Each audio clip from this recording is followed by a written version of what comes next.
Welcome to OLevels Economics Unit 27 Monetary Policy. Monetary policy is one of the main tools used by governments to influence the performance of an economy. It focuses on controlling the supply of money, the rate of interest, and sometimes the exchange rate. Through these measures, governments attempt to influence spending, investment, economic growth, unemployment, and inflation.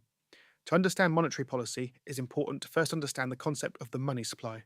The money supply refers to all the money that exists in an economy at a particular point in time. Economists measure the money supply in different ways depending on what types of money are included. One measure focuses only on money that is commonly used for everyday transactions, such as notes, coins, and money held in current accounts at commercial banks. Because this type of money is mainly used as a medium of exchange, it is known as a narrow measure of the money supply. Another measure includes a wider range of financial assets. This broad measure includes notes, coins, current accounts, and deposit accounts held at banks. Deposit accounts are often used for saving rather than everyday transactions, so this measure includes money that serves not only as a medium of exchange, but also as a store of value. Monetary policy involves decisions about the money supply, the rate of interest, and sometimes the exchange rate. While some economists consider exchange rate changes as a separate policy, many include it within monetary policy, because changes in the exchange rate can influence the price and availability of money in an economy. The main aim of monetary policy is to influence aggregate demand, which represents the total spending on goods and services in an economy. In most countries, these monetary policy decisions are implemented by the central bank, which acts on behalf of the government. One way a central bank can influence the economy is by changing the money supply. The money supply can be increased in several ways. The central bank can print more money, which is the most direct method and is sometimes referred to as resorting to the printing press. Another method is buying government bonds from commercial banks. When the central bank buys these bonds, commercial banks receive more money, which increases the funds they have available to lend to households and firms. The central bank may also encourage commercial banks to lend more or remove restrictions on lending. If banks lend more money, households and firms may borrow more to spend on consumer goods and capital goods. When the money supply increases, consumers and businesses generally have more access to funds, which may increase consumer spending and investment. This rise in spending increases aggregate demand and is likely to increase the level of output in the economy.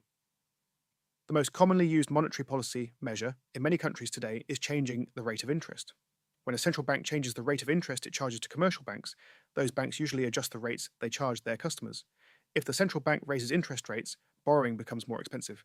This is likely to reduce aggregate demand by lowering consumer expenditure and investment. Higher interest rates affect spending in several ways. First, households and firms that have borrowed money in the past will have to pay more interest on their existing loans. As a result, they will have less money available to spend on goods and services. Second, higher interest rates make it more expensive to borrow new money. This discourages households and firms from taking out new loans to finance their spending or investment. A third effect of higher interest rates is that they increase the incentive to save. When interest rates rise, savers earn higher returns on their savings. For households, this increases the opportunity cost of spending because they give up more interest income when they choose to spend rather than save. For firms, the opportunity cost of investment also increases because saving money may now provide a higher return. Firms may also be less willing to invest because they may expect consumption to fall as a result of higher interest rates.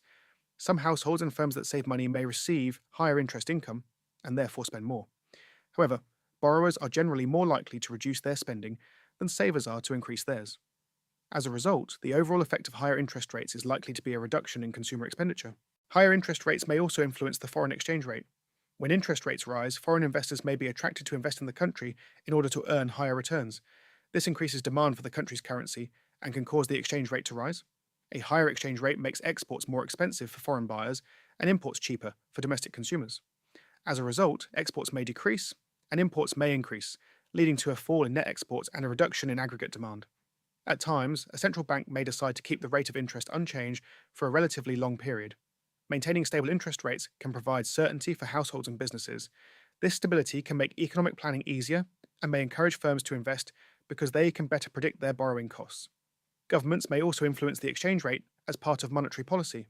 A government may instruct its central bank to change the country's foreign exchange rate directly or to influence it to move in a particular direction.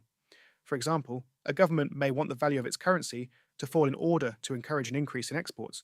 A lower exchange rate makes exports cheaper for foreign buyers and can help increase demand for a country's goods and services. Monetary policy plays an important role in helping governments achieve their macroeconomic aims. These aims often include economic growth, low unemployment, and stable prices. If a government wants to increase economic growth and reduce unemployment, it may use expansionary monetary policy. Expansionary monetary policy involves reducing interest rates or increasing the money supply. Lower interest rates encourage borrowing and spending, while an increase in the money supply provides more funds for households and firms to spend. Both measures increase aggregate demand and can lead to higher levels of output and employment. Monetary policy is also commonly used to control inflation. If the general price level is rising too quickly, the central bank may introduce contractionary monetary policy. This may involve increasing interest rates or reducing the growth of the money supply. The aim of contractionary monetary policy is to reduce aggregate demand and decrease the upward pressure on prices in the economy. Thanks for watching.